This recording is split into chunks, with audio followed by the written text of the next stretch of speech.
You are listening to a free preview. For full episode, subscribe to the Granite Mountain Movie Club Premium XL Prestige Sigma bonus stream on Substack.com. All right. Hi, everyone. Welcome to the Granite Mountain Movie Club.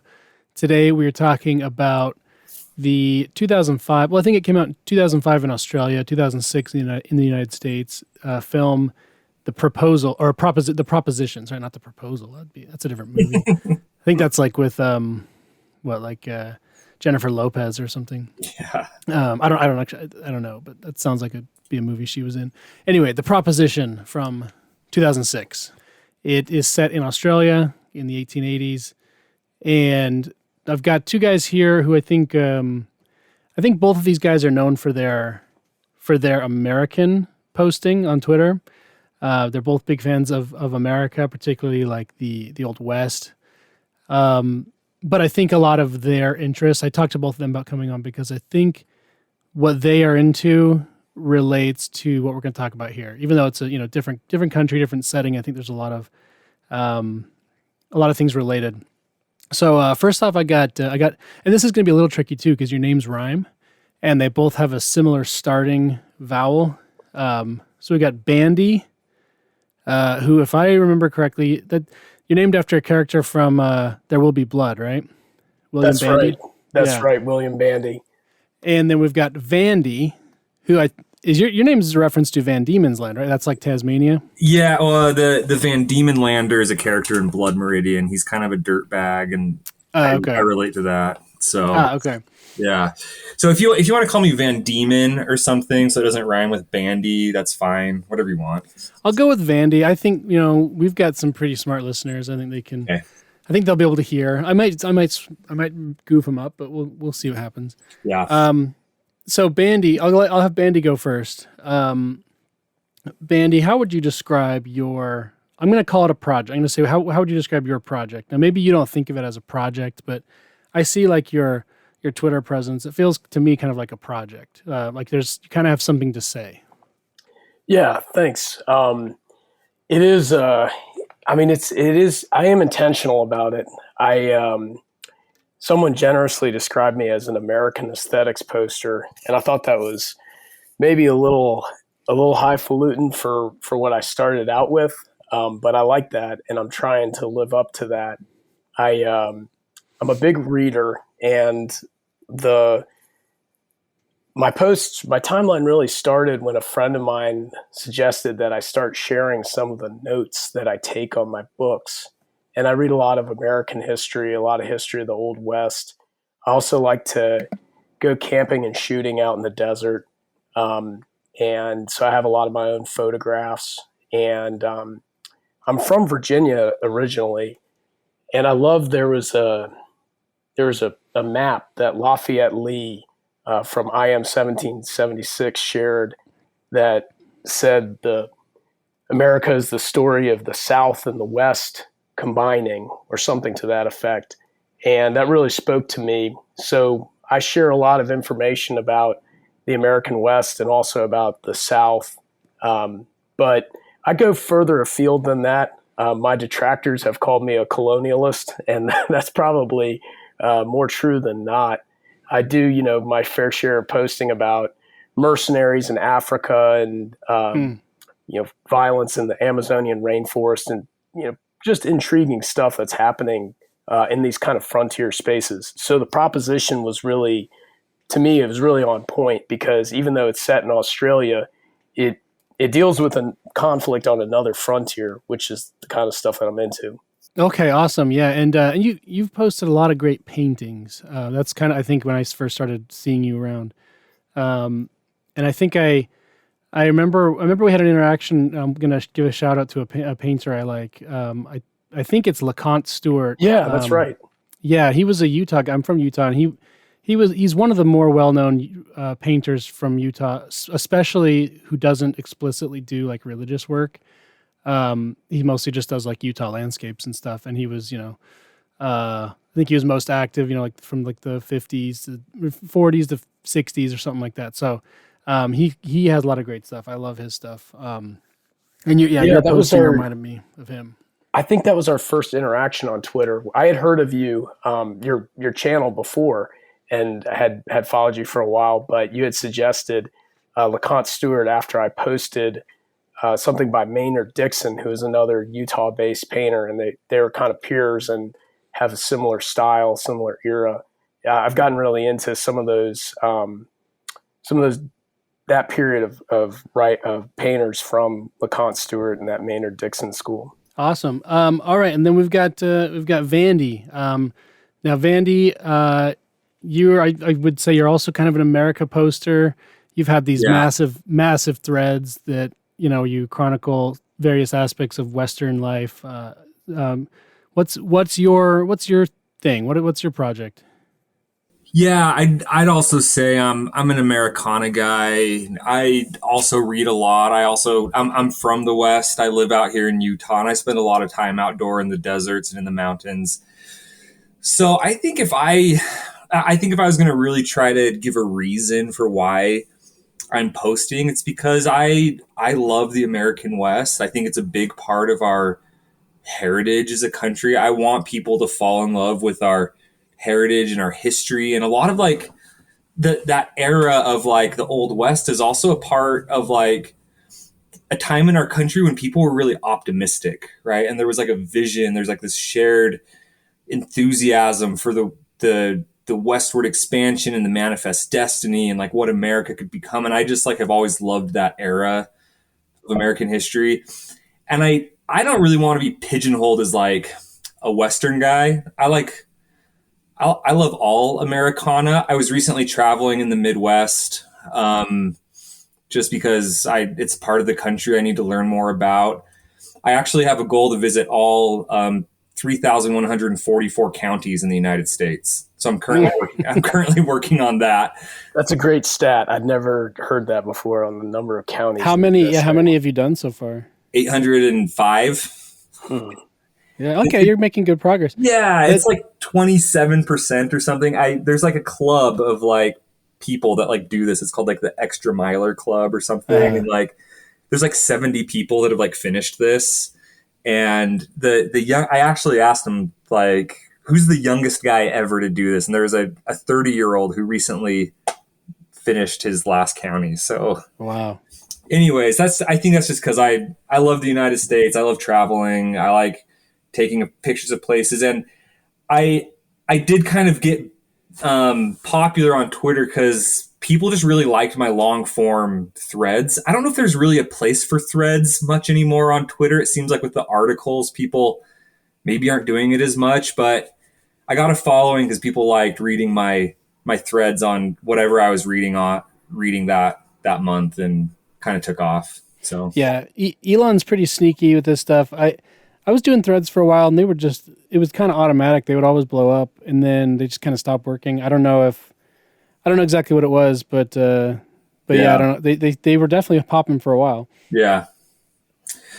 Yeah. But Elon does not want us to be big. He wants us to be small for some reason. I don't know why. He just wants people who do like videos of Guatemalans like dying in car crashes and stuff. Yeah. I don't know. I haven't done one of like the long form articles yet. Maybe I'll do that. Maybe I'll, commit to heresy and go over to Substack at some point. I don't know. Yeah. Oh, I have a Substack, by the way. People should go subscribe so I can afford more seed oils for my children and things. Vandie, I was telling Granite before or last night when we were doing a mic check that my dad's on here, and I don't know what he does all the time, but there's not a lot of overlap between what we both read. But there was one thing, and it was your Comanche thread, and he had sent it to me. He didn't know I followed you or anything, but he was like, check out this guy, Van Diemen.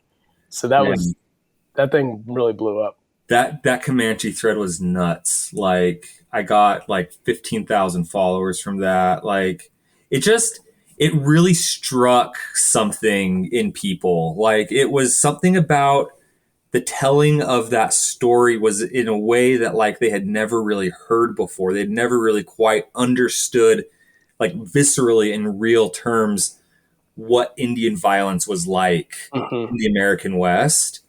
And it like, I don't know, it shook a lot of people. Like So I don't know. I haven't really tried to like recreate that, but there was something magic about that thread that really just sparked people. It just messed with their brains, and they all sent it to everyone. I got like huge accounts retweeting that one. Every guy has heard of Empire of the Summer Moon because of Joe Rogan, but not everybody's taken the time to read it. And the people who did read it liked it.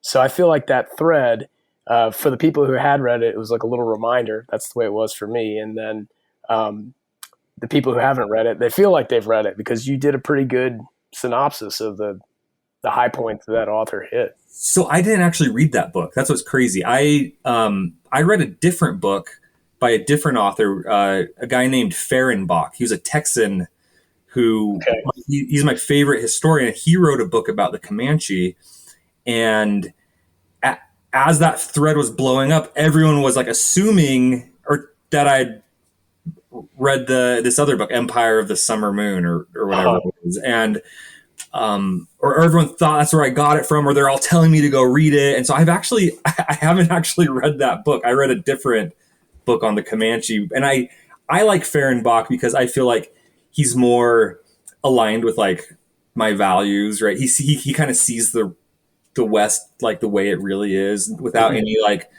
leftist academic lenses or anything. So Fehrenbach's a great historian. I think part of the reason that thread did so well is because the source material I had was from a very, very good historian, T.E. Fehrenbach. Didn't maybe I'm misremembering, but did Fehrenbach like interact with your thread? No, I think he's dead. Oh, okay, he's a dead guy. Yeah. Okay, I thought maybe I'm thinking of someone else who was talking about some author, and then the author ended up like commenting. But yeah, that was to borrow a term that has gone out of fashion, but I think I'm using it properly here. That was very epic when that thread went down. And then there was another one I want to touch on real quick, which was your Hawaiian thread. Oh yeah, where that was a very funny thing because it starts out and you're like talking about these problems with the problems that Hawaiians face that mainlanders sort of don't know about because in our imagination Hawaii is just paradise. Yeah, and I think I don't know if you did this on purpose, but you like lured all these people in, and they were kind of like sympathetic, like they were kind of you lured people in who might have like Palestinian flags in their bio or something. Yeah, and they're like, oh yeah, someone's finally talking about like the struggle of the Hawaiian. And then toward the bottom of the thread, you make these different points that they don't really like, and then there was a lot of people just screeching at you. I thought that was good. It was intentional. I did that on purpose.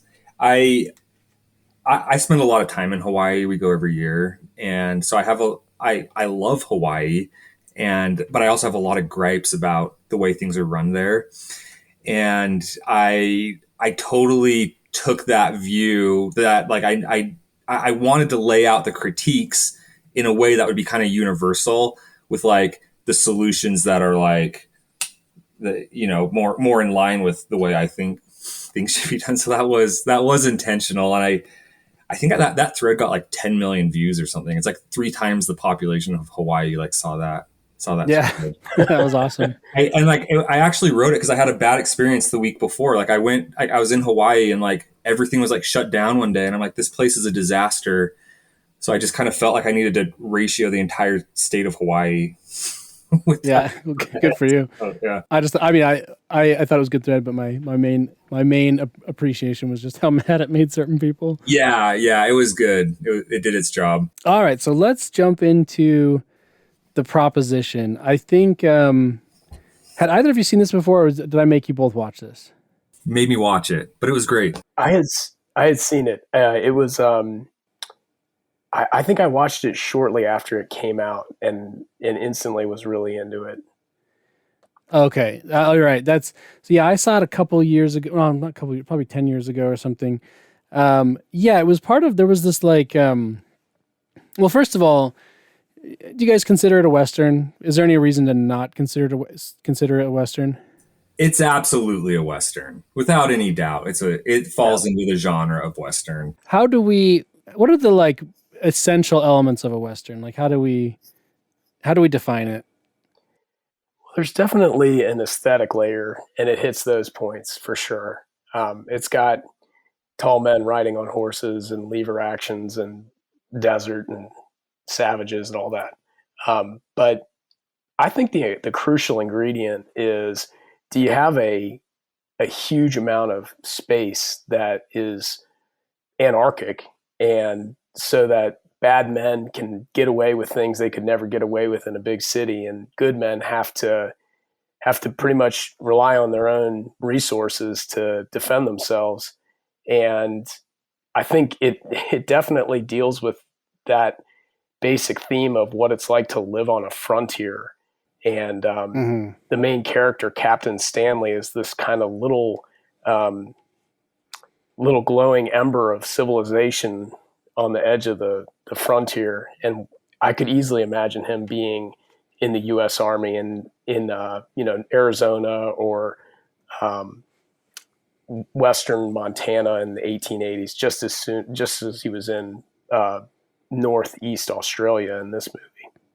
Yeah, and the cultural distance from maybe in a comparable American in 1880 and an Australian, like both of them may have just been like a few years removed from England, right?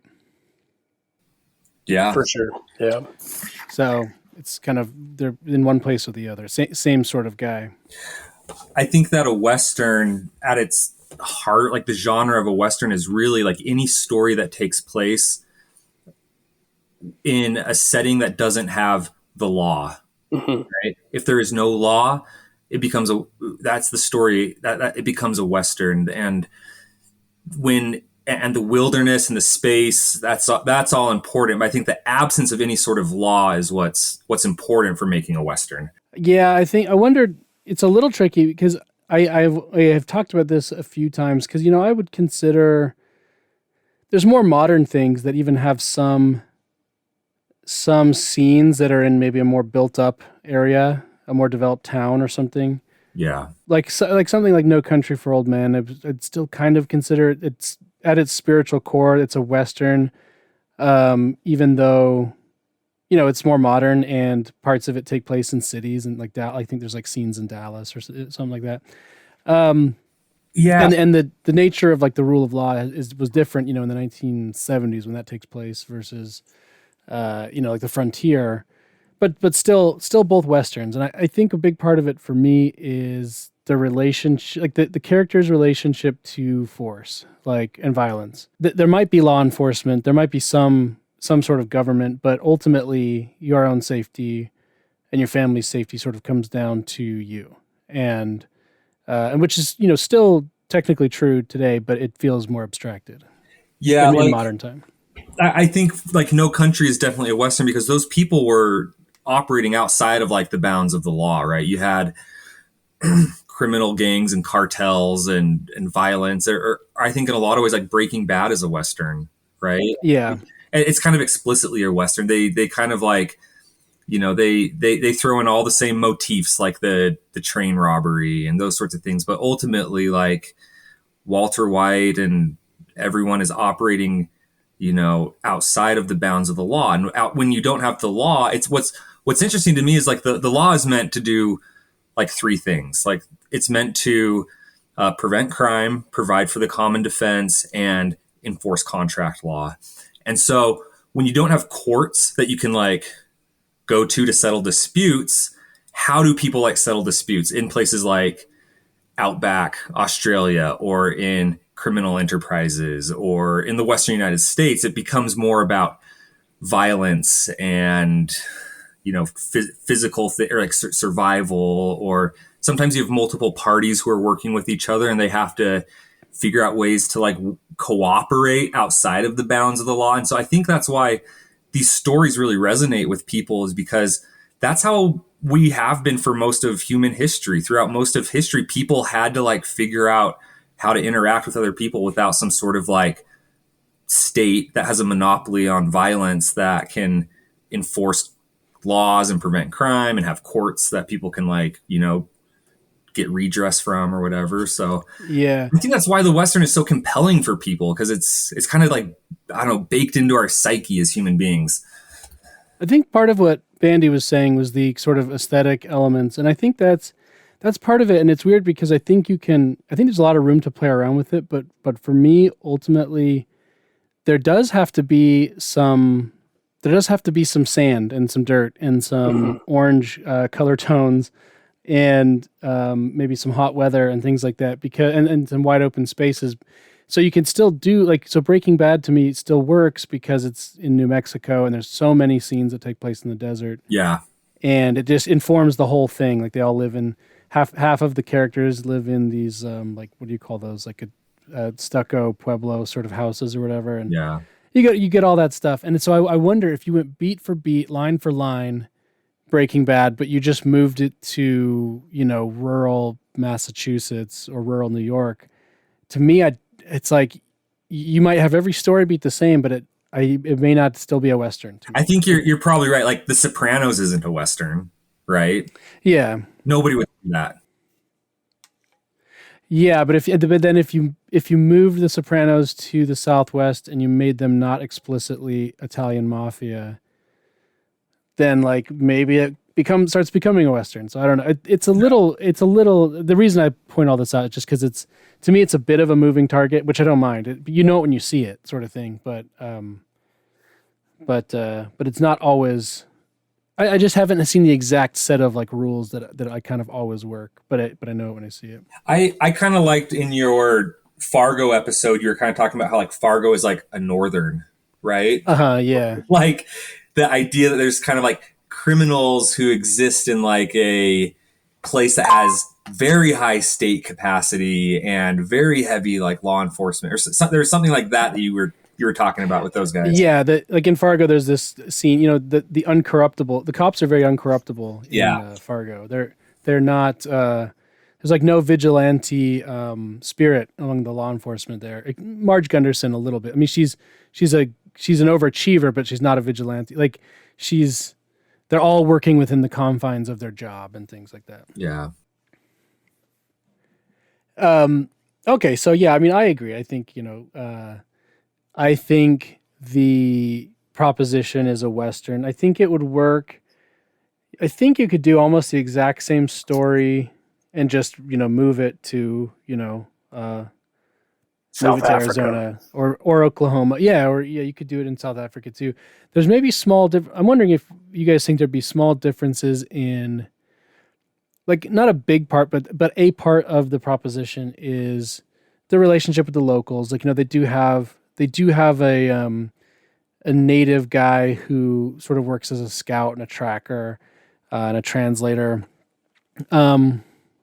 Would that character be the same as a Native American, or the relationship between the Australian white and the Aboriginal be the same as the relationship between like an early American and a Native? I think it's pretty similar. I was trying to think of the part of the American West that was most like the Proposition or most like the Australian Outback in the 1880s. And I think, the Aborigines didn't have horses. They never invented the bow, or they couldn't produce many bows. Their population density was a lot less than, say, like the Lakota or the Plains Indians of the Northern Plains.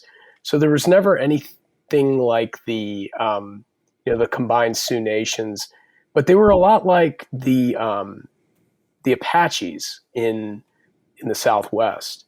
And in the latter days in the fight against Geronimo, the U.S. Army was chasing down groups of men that was fewer than 100 men. Like at one point, I think it was fewer than a couple dozen. And I think that you could easily imagine Jocko, as I think his name is, the scout. You could imagine him being an Apache scout, like his name's escaping me, Alchise. I think that's how you pronounce his name. There's a county in Arizona named after him. He's a famous U.S. Army scout who's an Apache Indian. I think they're pretty similar. I think the one thing that the Proposition has, and this is less of an aesthetic difference as much as a thematic one, is you have this notion of Captain Stanley and his wife being on the edge of this empire, and they don't really want to be there, and they're probably going to go back to England. And the dynamic in the American West was, I think, usually a bit different. I guess there were Army officers who just saw it as one of many places where they would be deployed.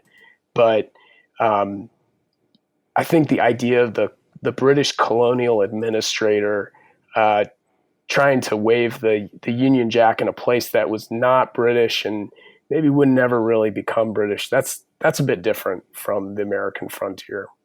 Yeah, you mentioned that Jacko character. I think you mentioned this in our chat when we were prepping for the episode. Like he's sort of the go-to Aborigine that he's they like use the in West Hollywood. Studi of Australian Aborigines. He was in Crocodile Dundee. You know, they use him as an Aborigine in dramatic roles and comedic ones. Yeah, and he sort of plays like I don't know if did you guys see The Leftovers? No. Oh, okay. I won't spoil it, but he plays a funny role in The Leftovers. Yeah, they go to Australia to sort of like find out some mystery, and of course he's involved. So yeah, tell me you guys' thoughts on. I think it sounds like you both liked The Proposition. What's your take? What's it about? What's like? Is it good, or why is it good? Or where does it maybe? Where does it maybe? If it falls short at all, where does it fall short for you? Yeah, I'll take a stab at this. I felt like I definitely liked it. Right, like it was just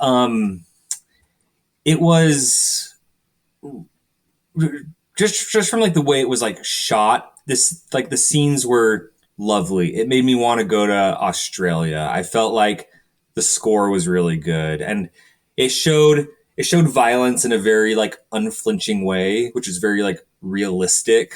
The director spent a lot of time, really trying to get like the details right out of, not only the violence, but like the griminess of it. It just, the whole thing felt very realistic. And everything that I've read about that time, and that era, kind of, it felt like they got it right. Like, so as far as like being dropped into, outback Australia in the 1880s, you kind of, I liked that aspect of the movie. It was a very good period movie, if that's what you're into. So that aspect of it, I thought was really well done. Yeah, I looked up the place. It's shot in Winton, Queensland, I think. And yeah, man, Australia is the craziest place. I mean, I don't remember the exact number, but it's like I don't know, like 90% of their population lives within like 30 miles of the coast or something like that. It's about as big as the lower 48. And right before we got on the call, I realized that I didn't really know the part of Australia where it had been filmed. And it made me realize, if this was an American Western, I would know if it was Utah or New Mexico or Montana. But in Australia, I really had no idea. And that's mostly my own ignorance. But I do think that there is Australia is just such a huge country, and a lot of it is still undeveloped. And that rim of the outback, to my eyes, a lot of it kind of looks the same. So I was actually kind of surprised that it was in Northeast Australia. I thought it was filmed in Western Australia. Yeah. Western Australia is quite a bit more red than this. But yeah, this was up Northeast. Yeah. It just looks so brutal. The landscape, and the everything about it. And I was really taken by that. Like it must have really sucked to have to be there, which is a testament to these sort of people who I think we're probably all, at least indirectly related to the kind of people who settled places like this. It's just absolutely, it's absolutely wild. And this gives a good insight into what it must have been like. And yeah, if you don't have running water in a place like this, it's just, you just must feel disgusting all the time, which is really interesting. The wife of Stanley, like she, and there must have been women like this, both in the Australian outback and the American West and everything, that went to great lengths to preserve some semblance of civilization in their own home. She has her little garden that looks like an attempt at an English garden on the edge of this howling wilderness. Uh-huh. Yeah, and there's no mature trees because they just got there, and like it's all just been barely planted. I think the grossness, there's a texture to the film that Vandie pointed out that you don't see in every American Western. Like, and I don't know if that's kind of a vanity thing. Like Kevin Costner in his, Passion Project doesn't want to have people covered in flies, and he wants the women to have their hair done and stuff. But there's a lot of just gross textures in the film, and I use that in both the like sense of being disgusting, but also in like this tactile sense. The food looks kind of gnarly. There's flies buzzing everywhere. There's scenes where characters are just covered in hundreds of flies. Ray Winston's character looks like he needs nothing more than a bottle of Gatorade. The whole movie, he looks hot and exhausted. He's got some kind of malaria or some illness that he's taking medicine for. And, he's just put upon by this wilderness. And he repeats a line, "I will tame this land," or "I will civilize this place," like a mantra. And I think that's really what the film is about, is his struggle as a British military officer trying to stay civilized. And his enemies are not only this gang of outlaws, but also the Aborigines who are in revolt, and his own people. His troopers are drunks. They're brutal and horny all the time. They're misbehaved. He's constantly having to remonstrate them for talking about things that are inappropriate in front of his wife. There's a scene where they get drunk, and the bad guys get the drop on them the next morning because they're all hungover. They're kind of feckless. And then the townspeople in Banyan, this fictional town, also are brutal, and they are prone to vigilante justice and excesses. And his own boss is lacking reserve. I think is lacking what I think the British Empire would expect from a mid-ranking colonial administrator. So Stanley is really put upon by all these forces, and he's just losing it by the end of the film. Yeah, he's like the ultimate sort of middle manager who's stuck in between a lot of competing interests. Now, I may have missed it. So his sort of boss, his like colonial boss or whatever, is this guy who David Wenham or something, I think is his name. He plays Faramir in the Lord of the Rings movies. And he gives this great performance as this nasty little like bureaucrat or whatever. But he, now I don't really know when accents developed, like in Australia. But he seems to already have like an Australian accent. And maybe I was reading it wrong or something. But I didn't pick up on that, and I have no idea how to evaluate it. Americans are terrible at detecting British accents. That's why the British can get a new lease on life in America, because we all think that they sound kind of fancy, even the Cockneys. And I will say I'm fairly good at it because I did live in England for a while, and so I'm okay at it. But I thought that guy was supposed to be Australian, but maybe I'm wrong. Maybe he's just another Englishman. But even then, I don't really know when like an Australian accent emerged. Just like in America, I've heard different things. Like I've heard that many English people actually used to sound more American, and that they developed an English accent sort of to distance themselves from the colonies. I don't know, but I'm curious if you guys know anything about any of that. And do we just assume that the Faramir guy is supposed to be English? My assumption was that he was also like an English administrator. He had a more refined accent, right? And Australia really started getting settled after like American independence. They, after about 1800, they really put their focus and attention on Australia. So they were a little bit behind the United States. And so I think a lot of these people who are living in Australia really consider themselves British, right? Even like during like Victorian Australian times in the 1880s, I think a lot of these people would have thought of themselves as just as subjects of the British Empire. Yeah, that makes sense. In some reason, I thought he was like one of the like some multi-generational Australian or something who, for some reason, got to be in charge of the visiting like colonial forces or something. I don't even know if they use the word colonial in that context, but yeah.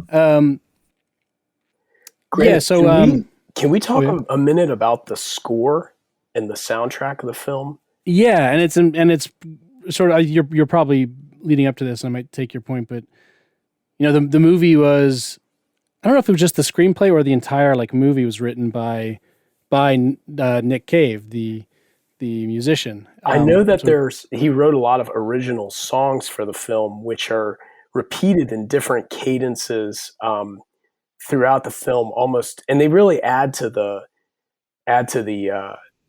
movie. Yeah.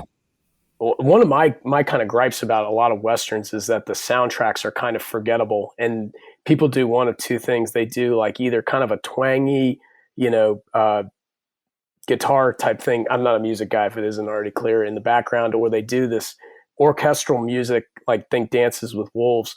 But The Proposition is a weird soundtrack, and I think it's polarizing. I love the soundtrack. I think it's very distinctive. It's very Australian. There are songs or tracks on the soundtrack that are, I wouldn't even call them music. They're like combinations of didgeridoos and like something that sounds like a steam engine blowing, and it reminds me a bit of like the opening sequence of The Elephant Man. It builds this kind of weird dread throughout the movie, and then you mentioned Nick Cave.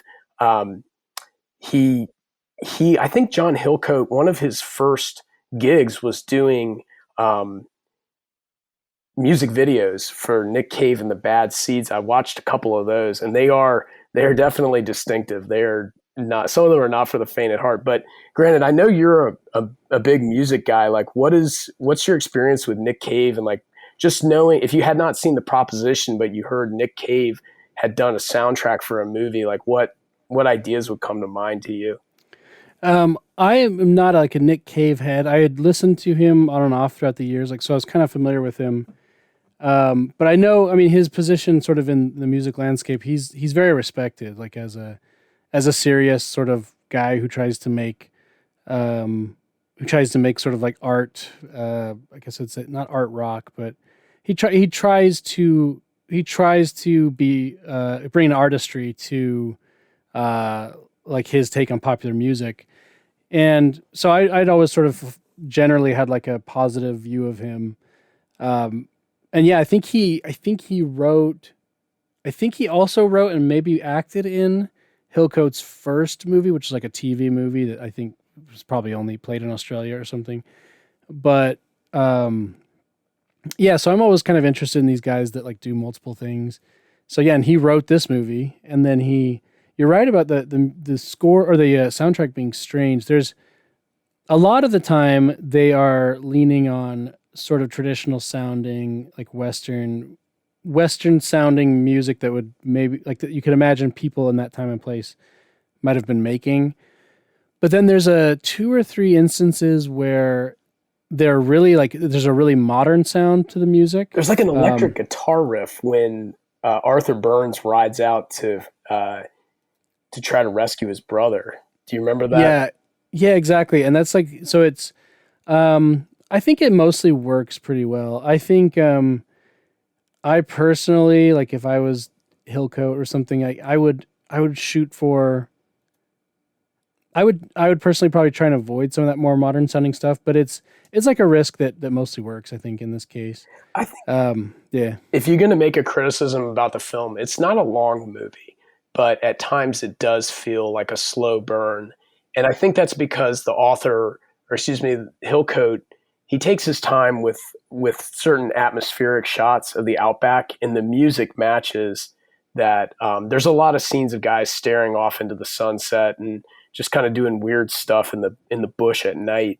And I really like Yeah. that. I think, I mean, like in my own posting on Twitter, I try to mix a blend of like cowboys blasting each other and more subdued images of the American West and pictures of just smaller details. I think any kind of work needs to have a pacing where you can't overload your dopamine receptors with constant action. Like you need to have a few bit of pauses. And I think he does that very well. But some people, the pace may not work for them. And I think you see that in the music.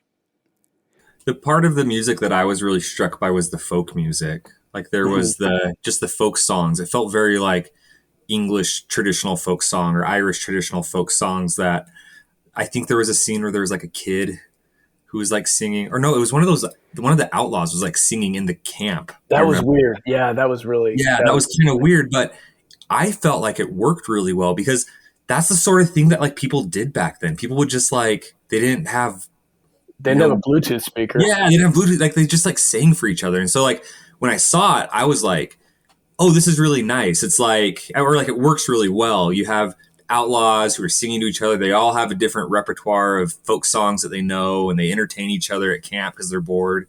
I liked those types of things that he threw in there. The movie starts with that.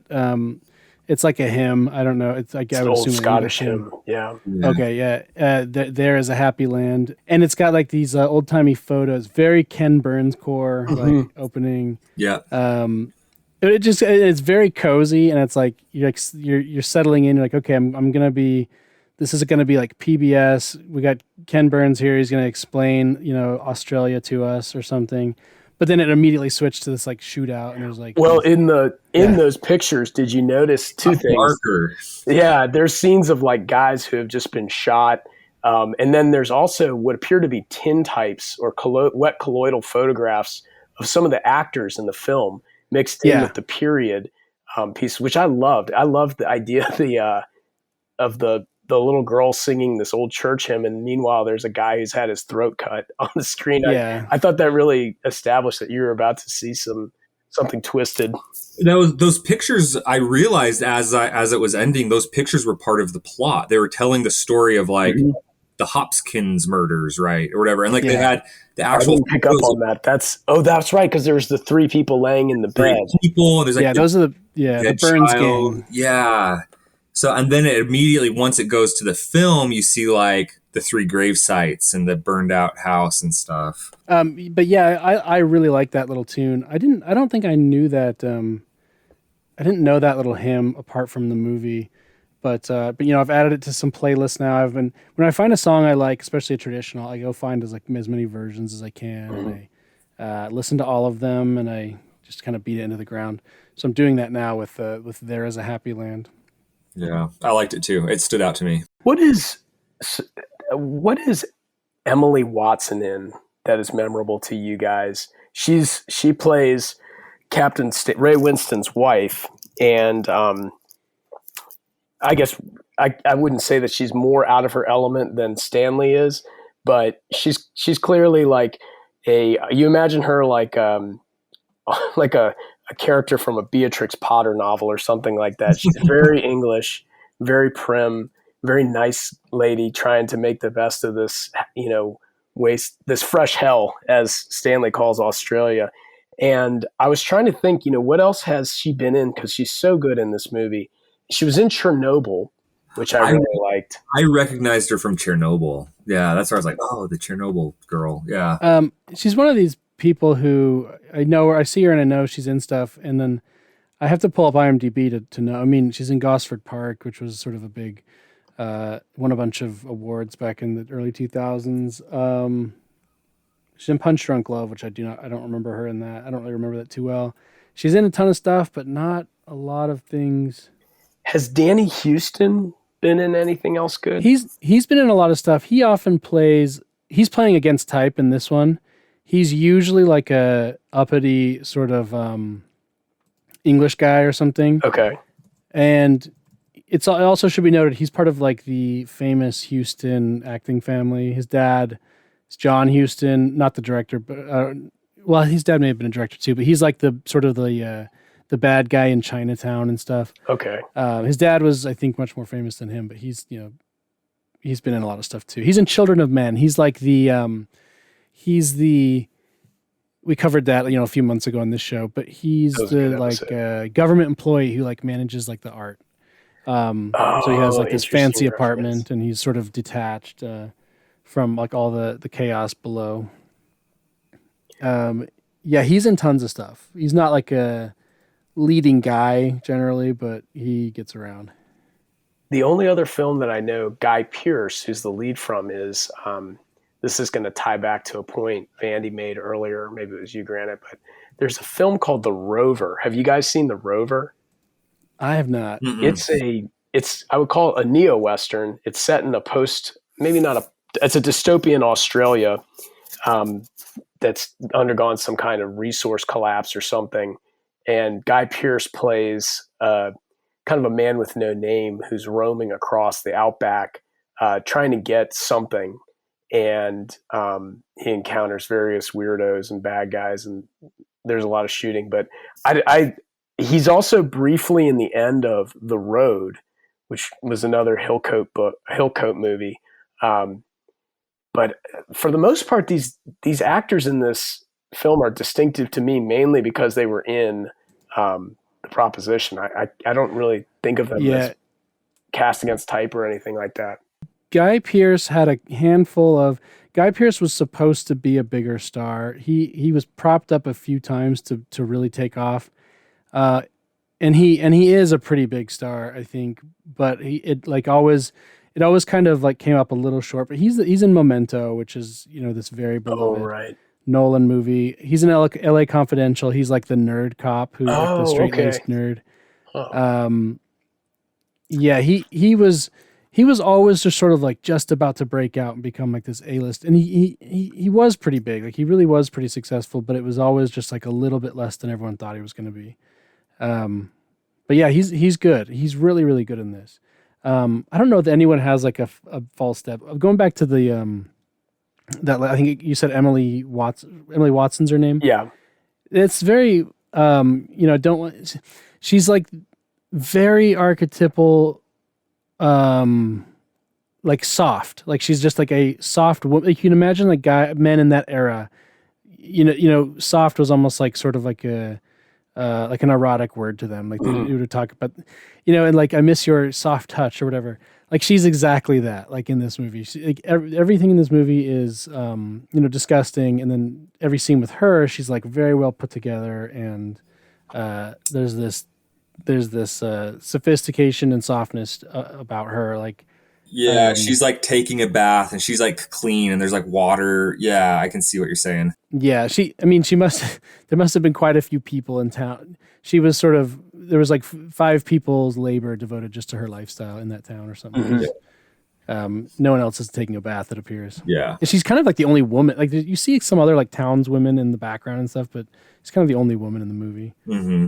And it really must have been just so awful for women in like the in the Old West in America or the Outback. Like it just must have been, because you would be around these men who, by virtue of where you are, they're sort of the toughest men that there are, but they're probably also have the worst. Like they probably don't have particularly great impulse control, for example, or they don't have the best manners or whatever. To go back to something I said earlier about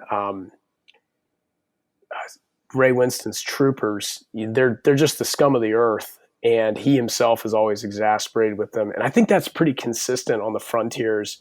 My understanding of American frontier history is that the U.S. Army soldiers were often not very good in terms of their human resources. They were recruiting at the time of the Gilded Age. There was plenty of work. Maybe a bit like our own time, it was hard to get people to volunteer for the military because unemployment was so low.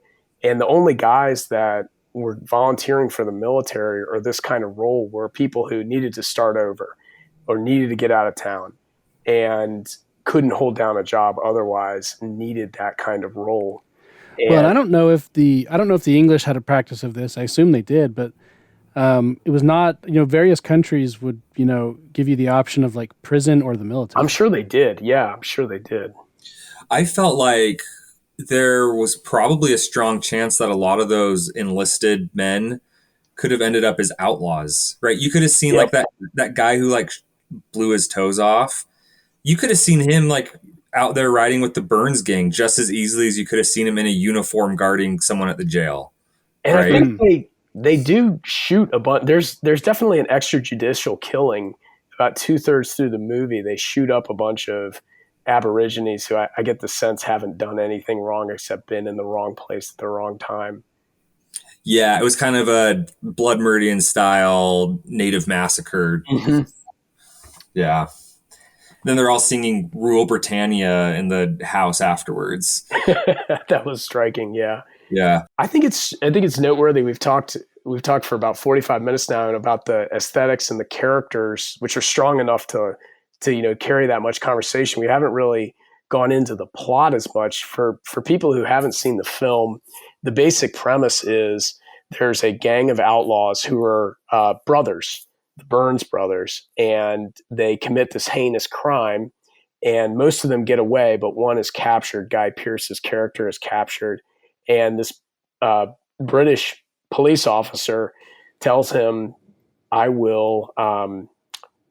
I'll give you a horse and a rifle if you go and bring the rest of the gang in." They've also captured the youngest brother, and they're kind of holding him ransom, or as the collateral to this deal. And the eldest brother, Arthur Burns, maybe a bit like the judge in Blood Meridian, there's a supernatural element about him. People aren't sure where he is, what he looks like exactly. There's a pretty striking scene where they've captured some Aborigines who tell Stanley that he lives like a dog, and Stanley misunderstands them and thinks they refer to he's referring to how his living conditions out there in his hideout. And they say, no, he is a dog. He howls at the moon.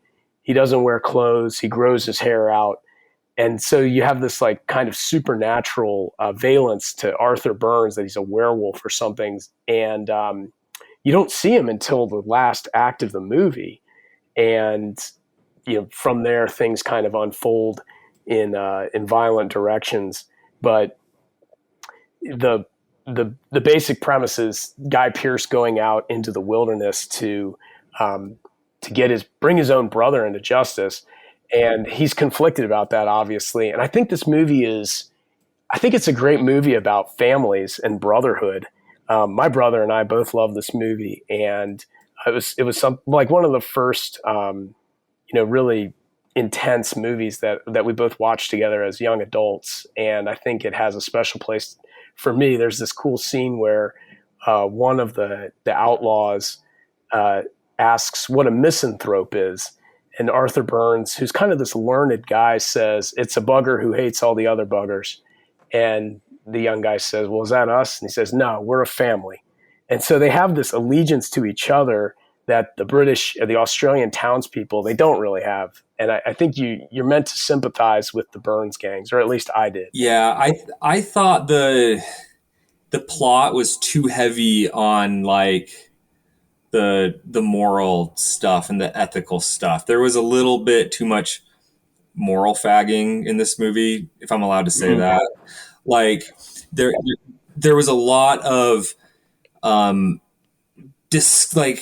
angst amongst the characters about ethics and morality and the law, and like the women are concerned about, he raped her and she was my friend, and like you need to. There was just a lot of that sort of thing, and one thing that really didn't sit well with me was like kind of the lack of loyalty from Charlie towards his brother Arthur. I'm like I understand that Arthur's like a bad guy, but I didn't quite believe that like Charlie really had some sort of like moral awakening. Like Charlie's supposed to be like the protagonist, right? Guy Pearce's character, and we're supposed to believe that just because he was captured, all of a sudden he became like a good guy. Like he was probably at like the Hopkins. I think that was the name, the Hopkins birders, right? What was he doing while they were raping that? Yeah, was he raping the wife? Did he kill the baby? Like, it's a little confusing because what happens is Charlie abandons the gang and takes Mikey with him. Yeah. Presumably he's like, I got this simpleton brother. I need to go get him on a different life or something. He should not be in a gang in the Outback or something. But then they get brought in by the law. They get caught. That's what that first shootout was them getting caught. Yeah. And so I guess, but I'm not sure, like they abandoned Arthur. Prior to he already sort of objected to Arthur's behavior, I guess, at this point. That's why he left. I don't know exactly. Yeah, and there is that scene later where Arthur's like, "Why did you never stop me?" You know, and so even if it wasn't like the Hopkins murders, like Charlie was a bad guy, right? And so I don't want to like. I think the point I'm trying to make is like, I don't see. I don't know. I didn't really like the whole redemption arc thing. I felt like I value loyalty. I would have liked a movie about like a brother that's like loyal to his brother, like Charlie who goes and like is loyal to Arthur because they are a family.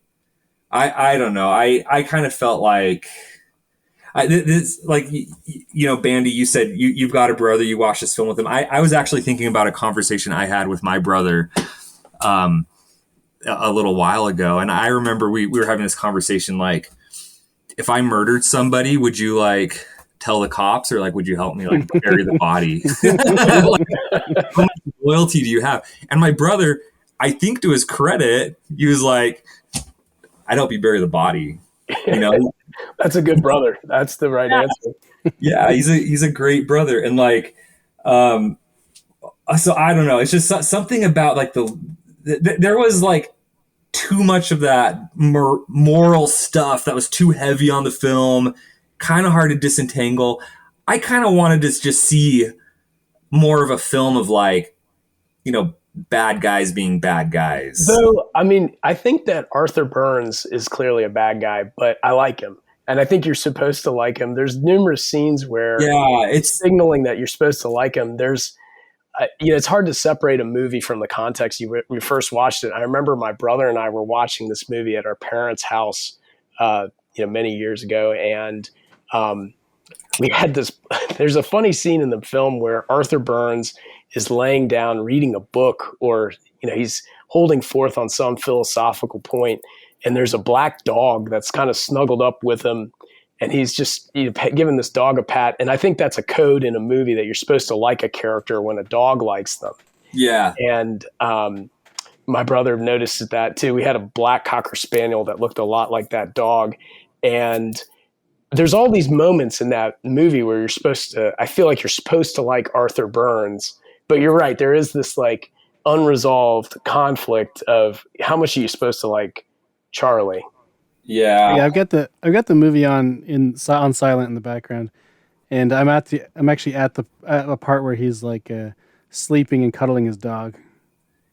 Yeah, it's a great little part. I can't quite put my finger on why it works so well, but there's something really relatable about Arthur Burns, because you get the sense that he knows what he's doing is wrong, but he can't stop. Mm-hmm. Right. Well, that brings us to the Irish question, because these guys are Irish. Yeah. And they are, and even that like bounty hunter guy, what's an Irish jokes? Yeah, and he's like, what's an Irishman, but an N-word, turned inside out, flipped out. Yeah. I mean, so these guys are bringing their Irish behavior. They all have like the especially Arthur. He's got like the soul of a poet. They do this in movies all the time. It's sort of a James Joyce type. Yeah, I mean, like, I guess I go for it. I mean, I guess it works on me, but they do this in movies all the time where it's like, the criminal with the soul of a poet or heart of gold. Mm-hmm. And it's like he might set fire, he might kill a family and burn their house down with them inside. But, he has really clever things to say too. So, so he's kind of cool. I don't know. I'm a bit of a brother guy, we got wife guys. I'm a bit of a brother guy, but, that's a funny observation. Are you a wife guy or a brother guy? But at the same time, like, I mean, it depends on the scenario. I know what you mean. I know what you mean. I could go from burying the body to also, shooting in the head or whatever, just like they do in the, it's like, well, I love my brother. He's got this cool, like, he's always got a clever thing to say, and he's wild like a dog, but he is letting this woman get raped, so I might shoot him in the head. Yeah. I think something Vandie said, this will go back to some of the textures of the film, we're just inundated with violence in movies, and I'm no prude about it. But I think there's like a kind of ultra violence now that you see in like very Reddit coded TV shows like The Boys, where people are getting their heads stomped in, and it's cartoonish, right? And nobody cares about it anymore. And I contrast that with the effect that's achieved in some movies. When I saw No Country for Old Men in theaters, people were rigid and they shuddered in the scene where Javier Bardem blasts into that hotel room and wastes those three Mexicans. And that's the reaction you should get when you see someone shot. That's how people feel who have had to do that in real life. They don't laugh about it. If they do laugh about it, it's a way of processing something that they've seen. It's different from like a Redditor who, is just, gleeful about a scene where somebody gets their arm chopped off and it's just a fire hose of blood. And there's scenes in this film that are ultra violent and you cringe at them. And that's the way you should be. When people get hit in the face, they bleed, their noses break, they bleed, you hear the blood running into the sand. There's one of the most violent depictions, and I think realistic depictions, of someone being shot in the head with a rifle happens about halfway through the film, and it really catches you off guard, and it's shocking. And it's something people should watch and will certainly be cognizant of if they're around firearms. But just it helps us remember that violence there should be a taboo about it. When we depict it, we often have to depict it to tell a story, but we shouldn't revel in it and we shouldn't take it lightly. And I think this film has a unflinching but respectful portrayal of violence. Yeah, there's a thing. Yeah, it's kind of like it's like you kill one person, it's a tragedy. You kill a million, it's like the news. It's like just tomorrow's news or something.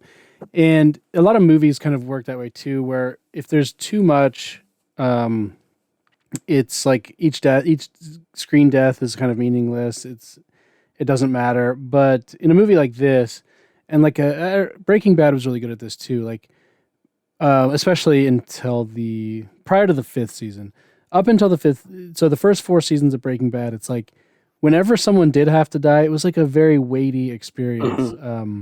It's like, oh, there's this character you got to know, and they have to die now.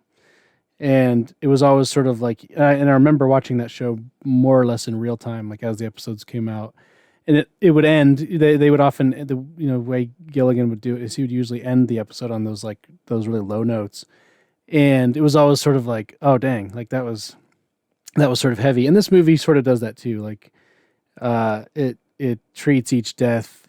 I mean, there's quite a few. There's some random side people who die, and you don't really know who they were, and you don't really feel that so sad. But it is like there's a brutality, and it's not trying to be fun about it at all. I thought that the opening shootout scene was probably one of the most well done shootout scenes I've ever seen. Like it was chaos, right? Bullets are flying through the walls, and like people are freaking out.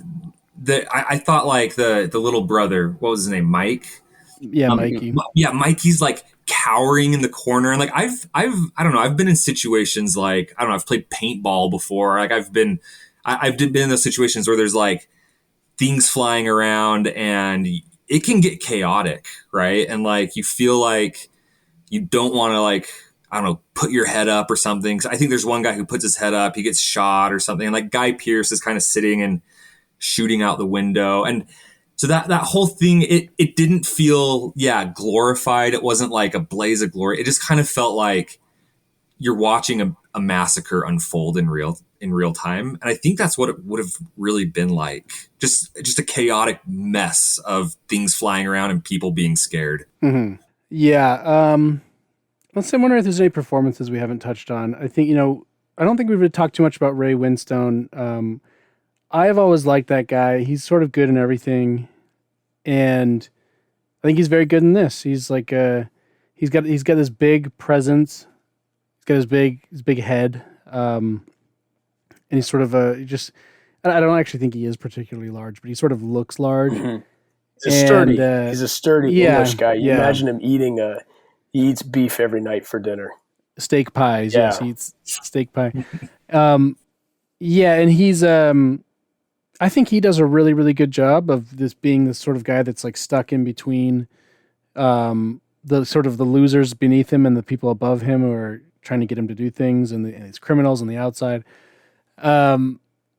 Yeah, I think he's really good. We talked a bit about Guy Pearce. I think he's also pretty good. He's sort of playing it as he doesn't come across nearly as like smart as his brother Arthur. He's just sort of he's sort of yeah, I don't know. I'm not exactly sure what he's being asked to do, what the director's asking him to do. Yeah, it's kind of like the laconic anti-hero sort of thing. Yeah. And then there's this guy who I think sort of steals he's in two scenes basically, and he steals the one of them for sure. It's the English bounty hunter. He's played by John Hurt, who I think was a bit of a kind of an old Hollywood big shot. He's really good. I really like his scene in he's doing the Irish jokes and stuff.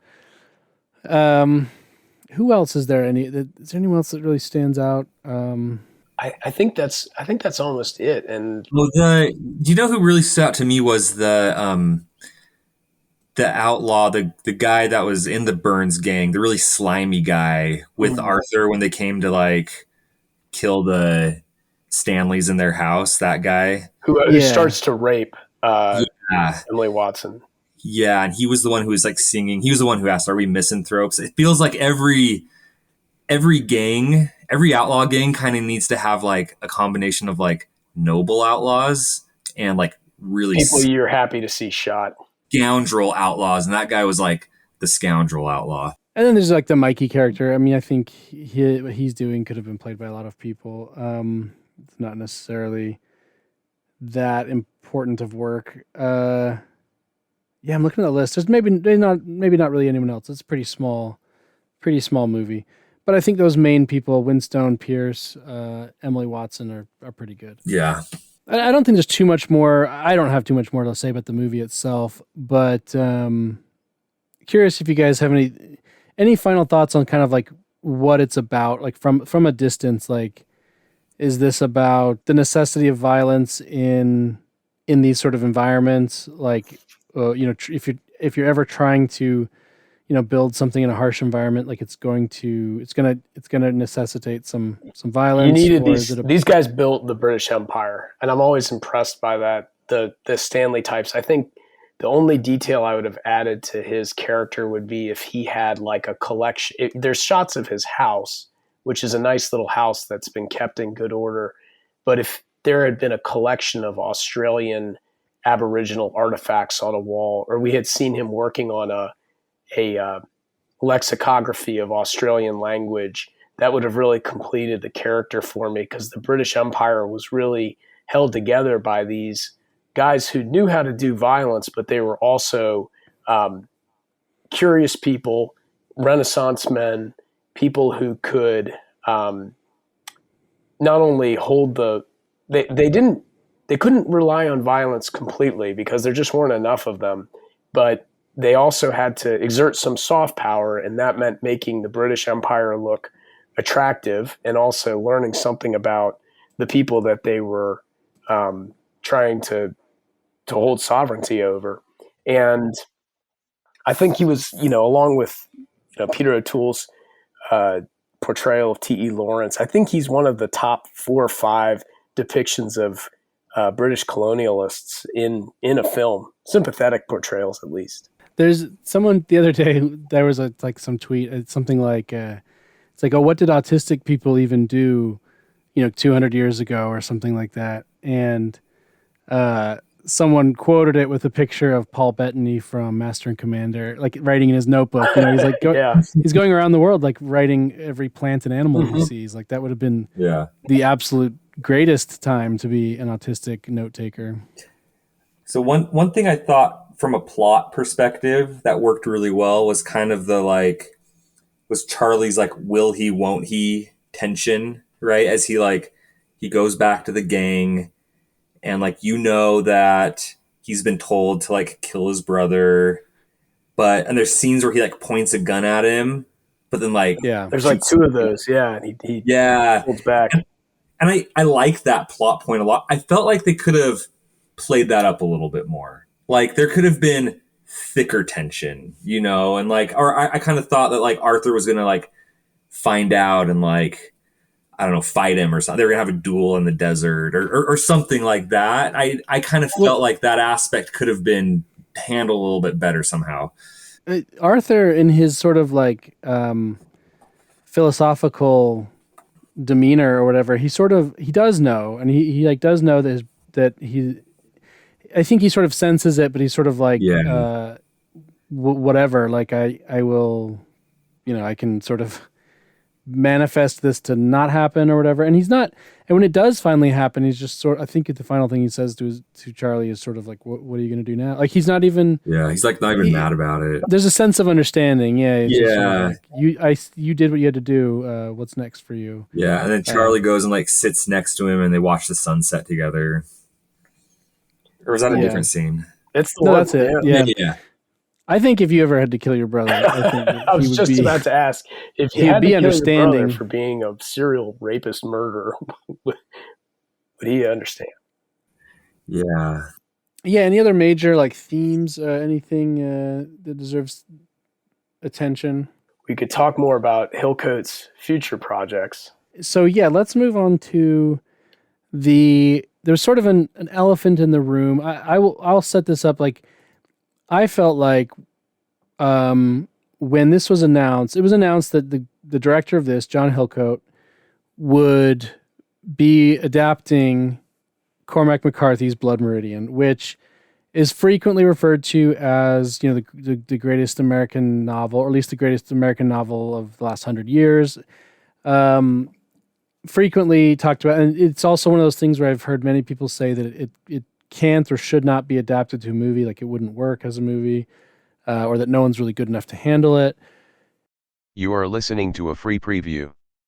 To keep listening, subscribe to the Granite Mountain Movie Club Premium XL Prestige Sigma bonus stream on Substack.com.